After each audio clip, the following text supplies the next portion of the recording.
ભાવનગરના મહુવામાં 1 વર્ષથી શિક્ષિકા ગેરહાજર હોવાના પણ આરોપો લાગ્યા। મહુવાની કોટિયા પ્રાથમિક શાળામાં 1 વર્ષ અગાઉ ગીતા ઝાલા નામની શિક્ષિકાની નિમણૂક કરવામાં આવી હતી। શાળામાં ધોરણ 6 અને 7માં ગણિત અને વિજ્ઞાનના શિક્ષક તરીકે ગીતા ઝાલાને મૂકવામાં આવ્યા હતા। જોકે ગ્રામજનોનો આરોપ છે કે પાછલા 1 વર્ષથી ગીતા ઝાલા સ્કૂલમાં આવતા નથી। આરોપ એવો પણ છે કે અરસપરસ દ્વારા લાખોનો વહીવટ કરીને ગીતા ઝાલાએ કોટિયા શાળામાં નિમણૂક મેળવી હતી। ગ્રામજનોનો દાવો છે કે સરકારી ચોપડે ગીતા ઝાલા પગાર લઈ રહી છે, પરંતુ તે ફરજ પર ગેરહાજર છે।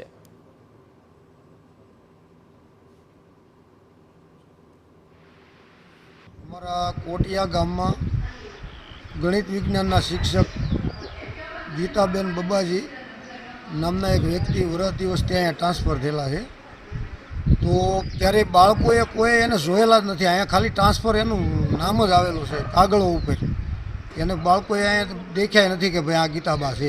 આ બેને મોટા પાયે વહીવટ કરી અને કર્મદિયા નોકરી કરેલી છે અને કર્મદિયાથી 1 વર્ષ દિવસ ત્યાં નોકરી ન કરી અને તેની સજા રૂપે કોટિયામાં મૂકી દીધા છે। તો કોટિયામાં 1 વર્ષ દિવસ આ બેન ગેરહાજર રહેલ છે અને જો આ બેનને ટૂંક સમયની અંદર કોટિયાથી ટ્રાન્સફર કરવામાં નહીં આવે અને તો અહીંથી અમે 25/8/2024ના દિવસે કોટિયા ગામની નિશાળને તાળાબંધી કરવામાં આવશે। બેન અહીંયા ગીતાબેન બબાજી ઝાલા કોટિયા પ્રાથમિક શાળાની અંદર આવ્યા પણ નથી, કર્મદિયા પ્રાથમિક શાળામાંથી છૂટા પણ નથી થયા અને અહીંયા હાજર પણ નથી થયા, પરંતુ જિલ્લા કે તાલુકા લેવલે ઓફિસ લેવલથી ગણિત વિજ્ઞાનની જગ્યા કોટિયા પ્રાથમિક શાળાની અંદર ભરેલી બતાવે છે। તો એ જગ્યા વહેલી તકે ખાલી બતાવે અથવા તો ગીતાબેન બબાજી ઝાલા છે એને એનો અન્ય જગ્યાએ ઓર્ડર કરી।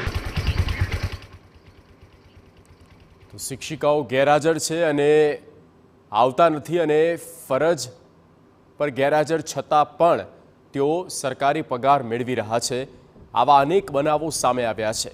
સરકારી ચોપડે શિક્ષિકાની હાજરી એ બાબતો શું સૂચવે છે, કોના તે બાબતોને લઈને તેની પર રહેમ છે તે જાણવા જેવું છે।